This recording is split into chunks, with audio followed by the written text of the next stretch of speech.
What will follow will be a battle of power, corruption, and ultimate revenge. Welcome to the Beaver's Den channel. Before starting, please hit the like button and subscribe now so we can continue making stories like this. I knew something was off the moment I opened that letter. The thick, official-looking envelope, the bolded, important notice stamped on the front, it screamed trouble. I had dealt with my fair share of HOA nonsense over the years, but this one felt different. It wasn't a warning, a casual reminder, or a notice about minor policy changes. No, this was a direct hit to my bank account, disguised as a bureaucratic formality, an immediate increase in HOA fees due to a so-called violation, excessive vehicles on the property. The wording made it sound as if I had turned my home into a used car lot, causing chaos in the otherwise pristine community. The accusation was laughable, but the intent was clear. The HOA wanted money, and they figured I wouldn't fight back. Little did they know, they were about to pick a fight with the wrong homeowner. At first, I thought it was a clerical error. Maybe someone had miscounted or mistakenly reported my property as a parking free-for-all. But as I read through the fine print, it became clear that this was no mistake. It was a targeted attack. The letter stated that I was in violation of the HOA's community aesthetic and parking policy, citing an excess of 6 vehicles registered under my address. As a result, my HOA fees would be increased by 25%, effective immediately. The justification? According to the HOA, multiple cars negatively impacted the neighborhood's visual appeal, leading to an undesirable living environment. Now, let's get one thing straight. I wasn't running an auto business out of my driveway. Sure, I had several cars, but they were all legally parked and well-maintained. More importantly, none of them were violating any city parking ordinances. I had a 3-car garage, a large driveway, and additional parking space that I personally paved to accommodate my tenants. Because, yes, I wasn't just a homeowner in this neighborhood. I owned the entire community. That's the part the HOA conveniently forgot. Unlike the average resident who purchased their homes within the development, I had secured a unique ownership deal with the original land developer years ago. While individual houses were sold to homeowners, I retained the land ownership rights for all the plots in the neighborhood. That meant every single person living in this community was technically leasing their land from me, including the HOA board members themselves. It was a fact the HOA never liked to discuss openly. They operated as if they had full jurisdiction, but in reality, their power was limited to aesthetic guidelines, minor community enforcement, and trivial regulations. They had no actual control over me, my land, or how I managed it. But that didn't stop them from trying to flex their so-called authority. Annoyed but amused, I picked up the phone and called the HOA office. A monotone, uninterested voice answered after 3 rings. Homeowners Association, how can I assist you? I kept my voice calm, professional. Yes, I received a letter stating that my HOA fees are increasing due to an alleged violation regarding excessive vehicles. I'd like to clarify the basis for this fine. There was a pause before the representative, who barely sounded awake, responded. Let me check your file. A minute later, they returned. Yes, sir. You have at least 6 vehicles registered to your address, which exceeds the limit set by the community guidelines. I leaned back in my chair, smirking. And what exactly is the limit? There was another pause. The recommended number is 2 per household, with exceptions granted on a case-by-case basis. I raised an eyebrow. So, it's not actually a hard limit? It's discretionary? It's meant to keep the community aesthetically pleasing and maintain property values, they responded quickly. I let that sink in before dropping the bombshell. You do realize I own the entire neighborhood, right? Dead silence. I could practically hear the gears turning in the rep's head. Finally, they stammered out a response. I would have to escalate this to the board. Yeah, you go ahead and do that, I said, chuckling. The sheer audacity of the HOA was almost impressive. Not only were they fining me under vague, subjective guidelines, but they were also enforcing rules that didn't even apply to me. I wasn't some passive homeowner who had to abide by their arbitrary restrictions. I was the landlord of the entire community. I decided the rules. But instead of backing down, the HOA doubled down.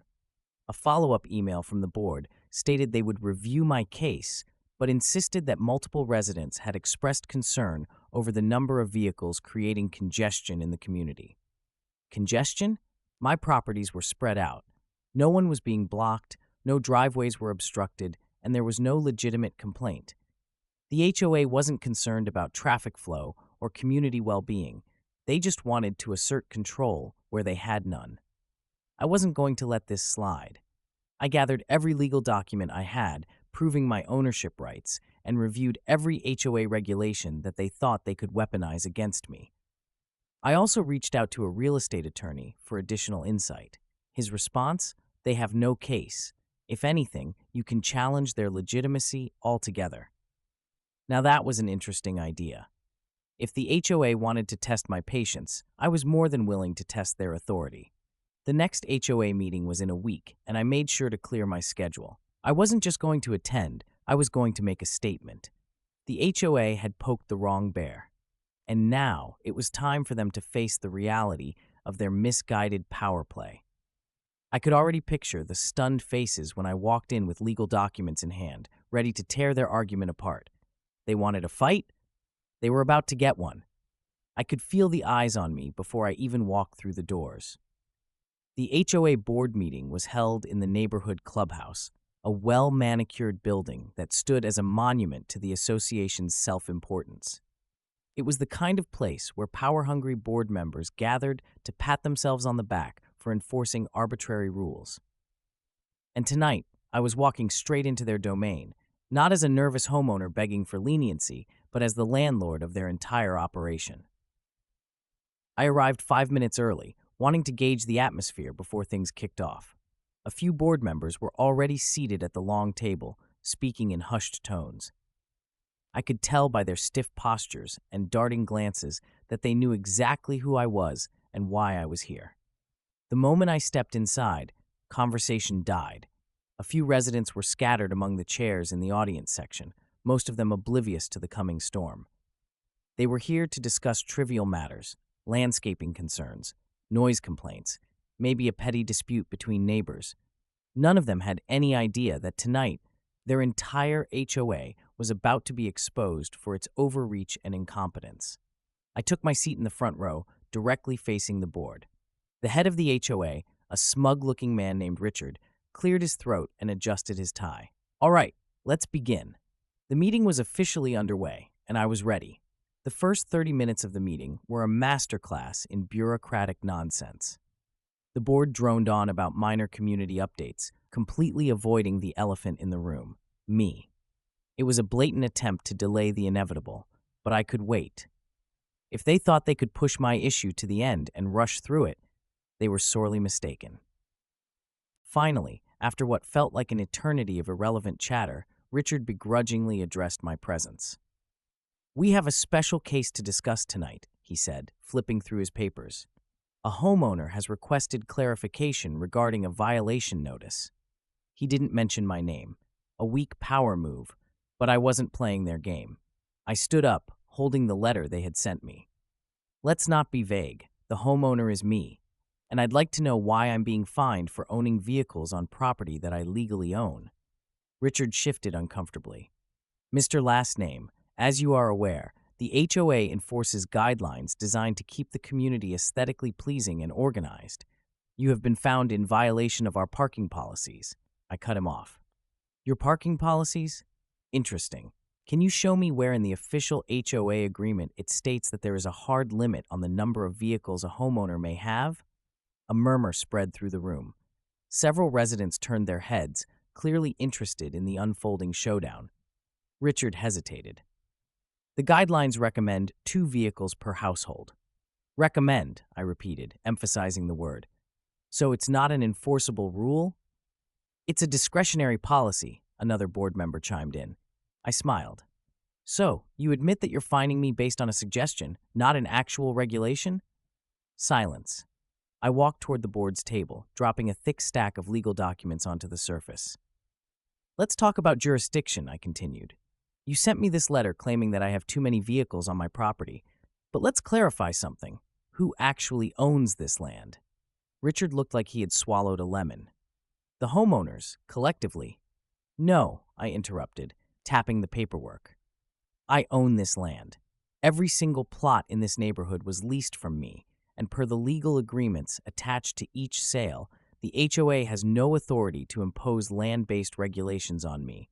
You govern homeowners, not the landlord of the land itself. Gasps rippled through the audience. Most of the residents had no idea that I wasn't just a fellow homeowner.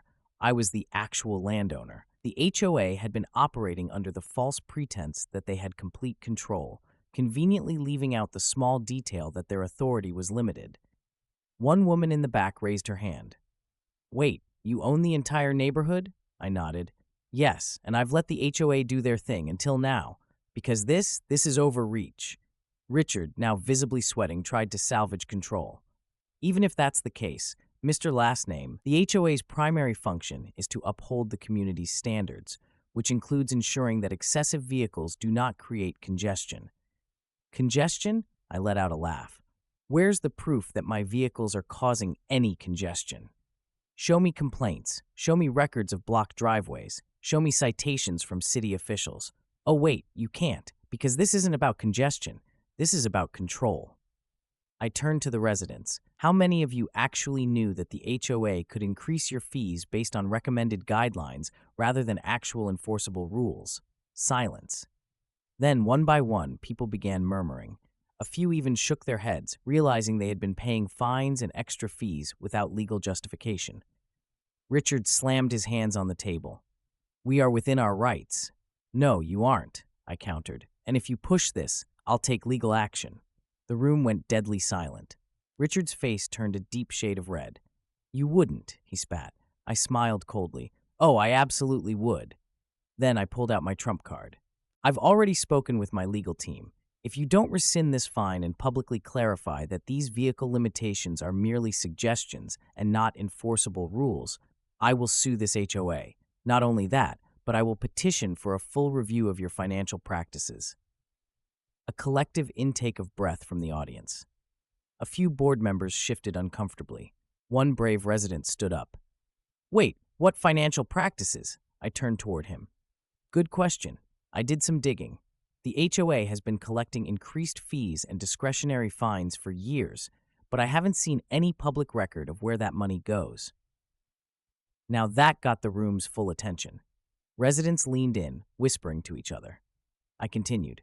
"If I file for a financial review and it turns out that any money has been misallocated or improperly accounted for, guess what? That's grounds for a lawsuit, removal of board members, and possibly the dissolution of the HOA entirely." Richard looked around, realizing he was losing control. One of the board members, an older woman, cleared her throat. "Perhaps we should reconsider this particular violation."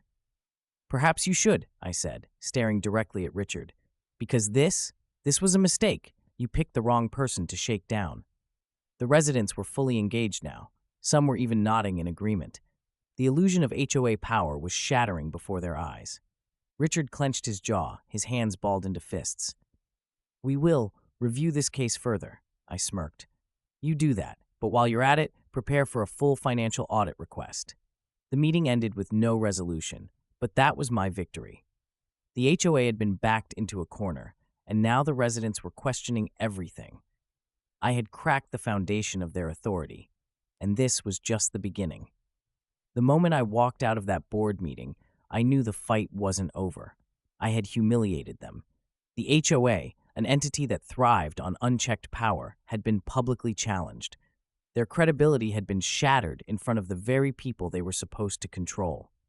But something about their silence at the end of the meeting didn't sit right with me. They weren't admitting defeat. They were regrouping. And sure enough, within 48 hours, they launched an aggressive counterattack, a desperate attempt to reassert their control over me and, by extension, the entire community. They were about to learn that I don't lose battles. I end them. 2 days after the meeting, I received 4 separate violation notices. This time, they weren't just about my vehicles. One claimed that my lawn was not up to community standards. Another accused me of having unauthorized modifications to my home. A third notice stated that I had been reported for excessive noise disturbances. The last one? A claim that my tenants were in violation of HOA rules. I had to laugh. This was retaliation, plain and simple. The HOA was trying to bury me under a mountain of violations, hoping that if they threw enough at me, I would fold. They wanted to make my life difficult, to drown me in paperwork and fines until I finally conceded. They underestimated me. What the HOA didn't anticipate was that their overreach was now being closely watched, not just by me, but by the residents. That board meeting had opened their eyes. When I received my violation notices, I posted them in the neighborhood's online forum. Within hours, dozens of residents started sharing similar stories. One neighbor, Mark, revealed that he had received a random fine for improperly placed garbage bins, even though his bins had been in the same place for years. A family down the street, the Carters, had suddenly been cited for a fence height violation, even though their fence had been HOA approved when it was built. Another resident, Lisa, reported being fined for excessive street parking when she only had one car. It was a coordinated attack. The HOA wasn't just coming after me. They were going after anyone who might support my fight. But instead of silencing us, they made a fatal mistake. They united us. Desperate to maintain their grip on power, the HOA shifted tactics. They began spreading misinformation about me. At the next community meeting, one they deliberately scheduled while I was out of town, they claimed that I was disrupting neighborhood harmony by challenging the rules. They framed my fight as a selfish attempt to destroy community standards for my own benefit. They even circulated a petition to protect the HOA from unnecessary legal threats. The wording was clever, carefully designed to make it seem as though I was the villain, trying to dismantle the HOA for personal gain. They wanted the homeowners to turn against me. It backfired spectacularly. Instead of gaining support, their smear campaign had the opposite effect. More homeowners began digging into the HOA's financials. They discovered hidden fees buried in their monthly dues. They realized that board members had been approving fines without community votes. They found a pattern of fines disproportionately targeting specific residents. By the time I returned, the neighborhood was buzzing with anger. Not at me, but at the HOA. I didn't even need to fight this battle anymore. The homeowners had picked up the torch. When misinformation didn't work, the HOA went nuclear. I received a cease and desist letter from the HOA's legal team. It accused me of inciting hostility against the association and warned that if I continued to challenge their authority, they would take legal action. They were threatening to sue me. I laughed out loud when I read it. They had no case. I had done nothing illegal. I had merely exposed their actions. I had the support of the community. But that cease and desist letter? It was a gift. I posted it online, and it went viral. Hundreds of homeowners across the country chimed in with their own HOA horror stories. Legal experts started reaching out to me, offering pro bono assistance. Even a few local news outlets began sniffing around, sensing a juicy story about HOA corruption. The HOA had tried to silence me, and in doing so, they had put a massive spotlight on themselves. At the next meeting, the residents demanded answers. Where was the money going? Why were fines being enforced without proper votes? Why were some residents targeted more than others? When the board refused to provide a clear answer, we called for a full financial audit. Legally, the HOA was required to provide transparency. They had no choice. And what that audit revealed? It was worse than anyone expected. The audit uncovered thousands of dollars in unaccounted fees. The board had been using community funds to pay for their own personal expenses. They had inflated service costs to funnel money into private accounts. They had been fining residents to pad their own pockets. It was fraud. And now, we had evidence. Within weeks, the fallout was undeniable. The HOA president, Richard, resigned in disgrace. 2 other board members quietly stepped down. The remaining members scrambled to save themselves. But it was too late. The community was done with them. With the board in shambles, the homeowners took action. A petition was filed to dissolve the HOA's current structure. We demanded new leadership, new transparency policies, and new rules that actually benefited the residents. For the first time in years, the people who actually lived in the neighborhood had a say in how it was run. And me? I had just dismantled one of the most corrupt HOAs I had ever encountered, but the battle wasn't over yet. Now it was time to rebuild. I had knocked them down.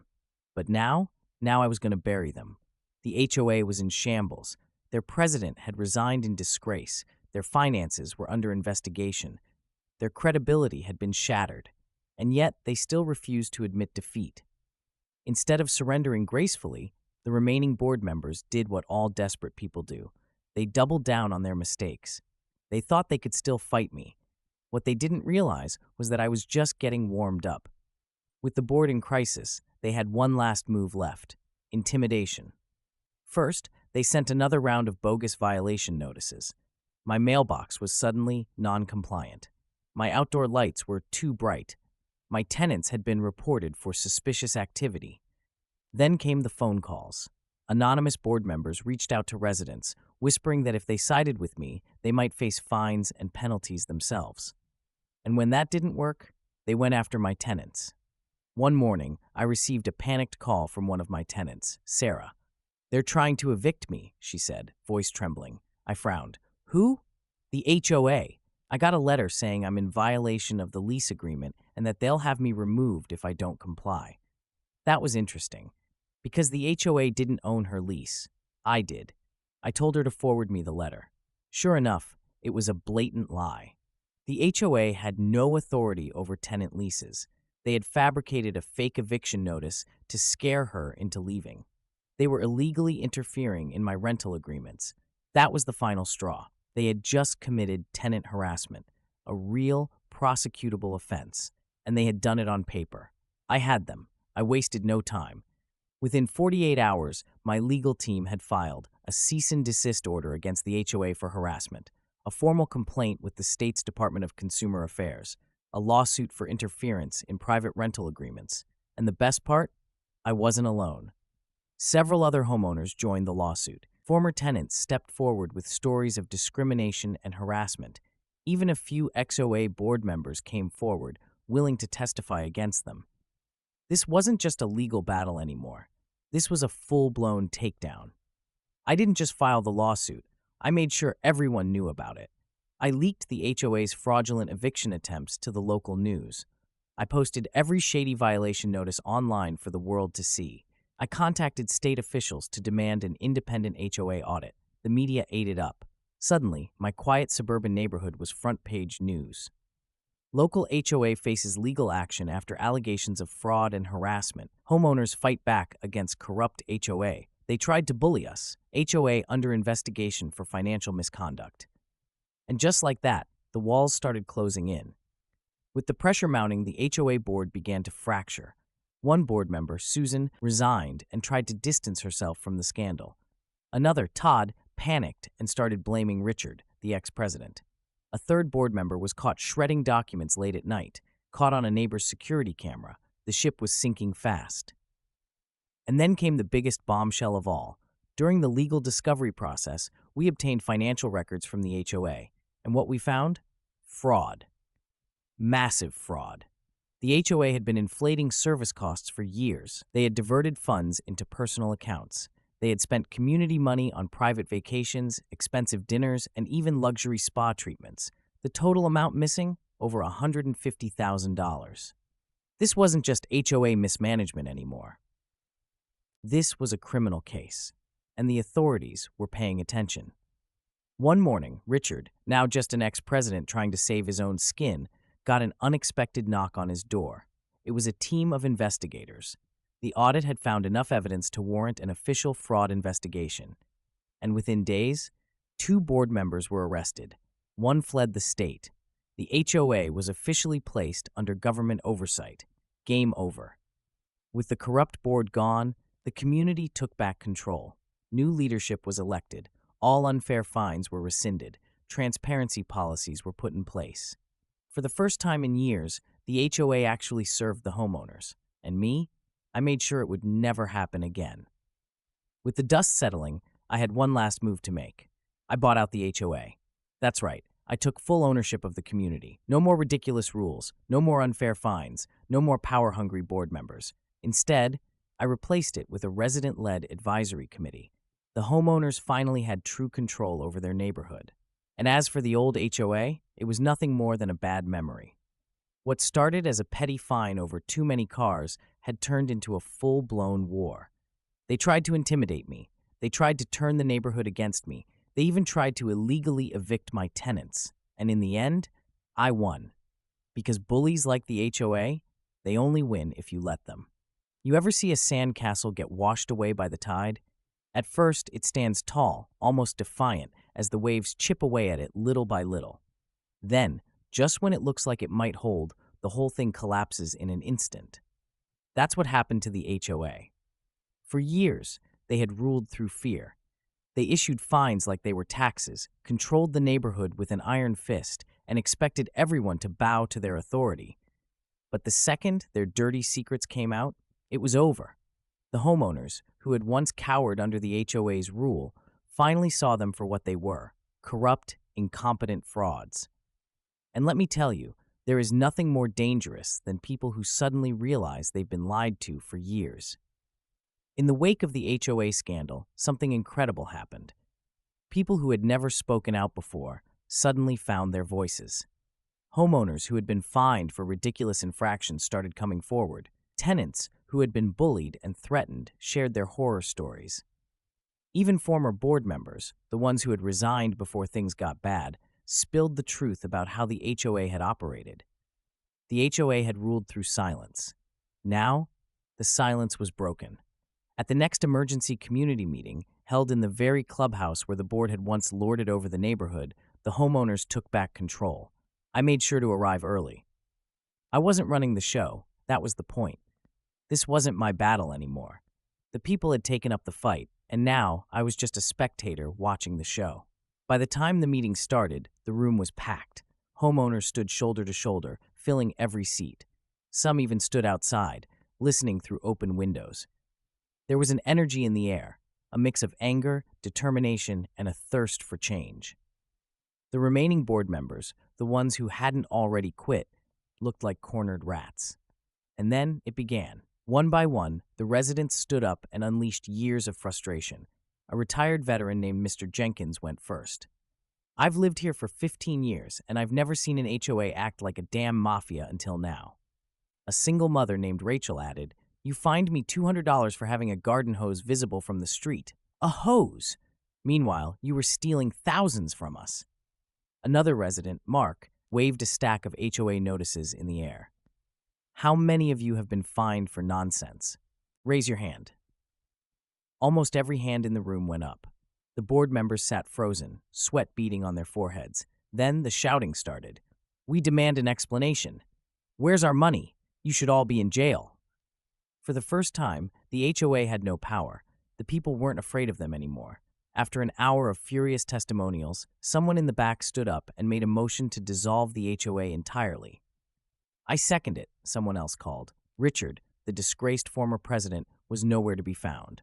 The remaining board members stammered, trying to delay the inevitable, but they had no ground left to stand on. The community took a vote right then and there. And the results? Over 90% voted to dissolve the HOA. The very organization that had terrorized the community for years was officially dead. Just because the HOA was gone didn't mean the work was done. The neighborhood was left with a mess. There were legal battles over misused funds. The remaining HOA assets had to be distributed properly. New community policies had to be written from scratch. But here's the thing. The people were free. For the first time in years, the homeowners had control over their own neighborhood. No more random fines. No more power-hungry board members. No more fear. And as for me, I had one last move to make. With the HOA gone, there was one final issue to deal with: the land. As I had revealed earlier, I owned the land beneath every single home in the neighborhood. The HOA had conveniently ignored that fact while they were in power, but now, it was time to settle things once and for all. I had a decision to make. I could start charging lot rent, like a traditional landowner. After all, technically, every house sat on land that still belonged to me. I could sell the land to the homeowners, allowing them to fully own their properties for the first time. I chose the second option. I held a private meeting with the homeowners and laid it out clearly. I would offer each resident the chance to buy their land at a fair price. No gimmicks, no hidden fees, just a simple transaction that would finally allow them to own their homes outright. The money would go back into the community to fund infrastructure repairs and improvements. The response?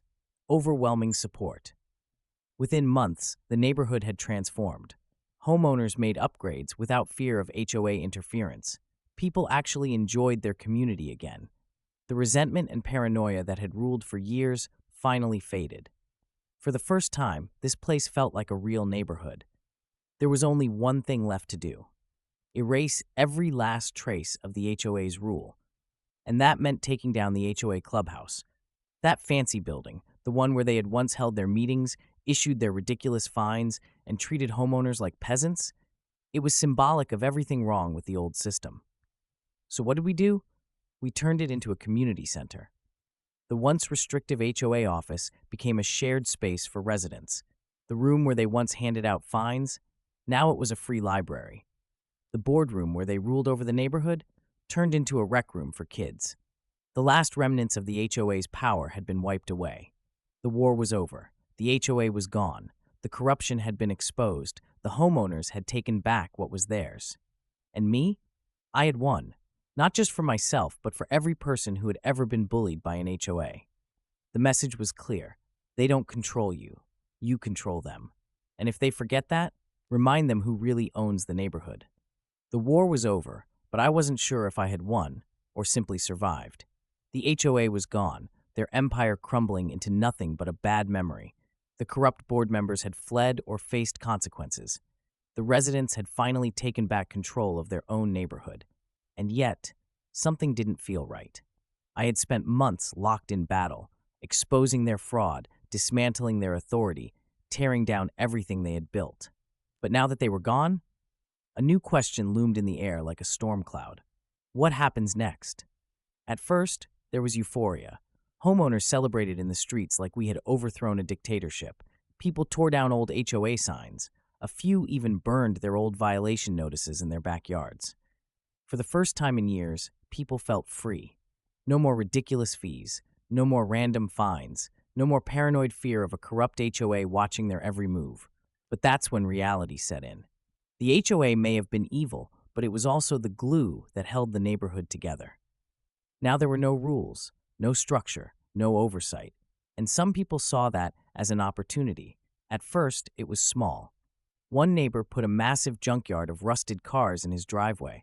Another built a giant neon pink shed right in front of their house. Someone started renting out their home on a short-term basis, turning it into a party house. With no HOA to regulate anything, things got chaotic fast. And then the crime started creeping in. Cars were getting broken into. Strangers were wandering the streets at night. Suspicious contractors were going door to door trying to scam elderly homeowners. Without the HOA's security patrols or oversight, the neighborhood was starting to fall apart. People were scared, and they started looking at me like I had created a monster. I wasn't the HOA. I had never wanted to be the HOA. But the same people who had fought alongside me to dismantle it, they were now asking me to fix the mess. We need someone to keep things in check. Can you create a new set of rules? Can we trust you to lead? I could see what was happening. They weren't asking for another HOA. They were asking for me to take control. I had a choice to make. Let the neighborhood fall into anarchy. Step up and create something new. I didn't want power, but I also didn't want my investment to go down the drain. I still owned the land under every house. I still had the legal right to set rules and boundaries. And maybe, just maybe, if I played my cards right, I could build something better. A community without corruption. A neighborhood where people had a voice. A system that worked without tyranny. So I made a decision. I wasn't going to rule. I was going to guide.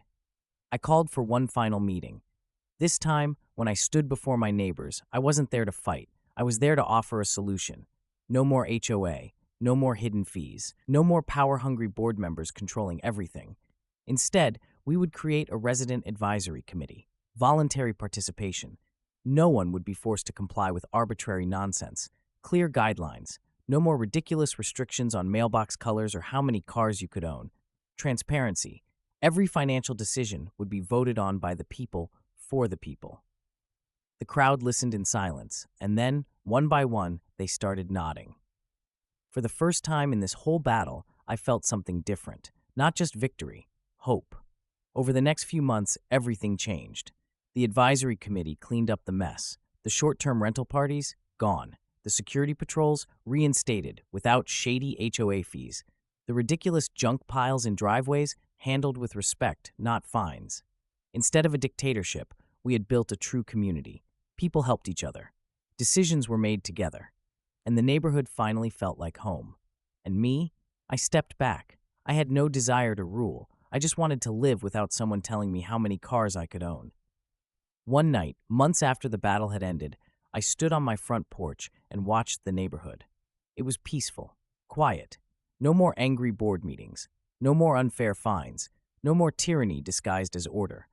But in the back of my mind, I knew the truth. This wouldn't last forever, because power, it always finds a way back. There would come a day when someone tried to bring the HOA back, when someone got too greedy, too ambitious, and when that day came, I'd be ready. This was the story of how I destroyed an HOA. But if I've learned anything, it's this. The fight against corruption never really ends. Somewhere, in another neighborhood, there's an HOA just like mine used to be.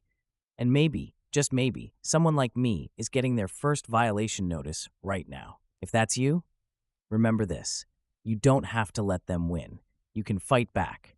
And if you fight smart enough, you can take back what's yours.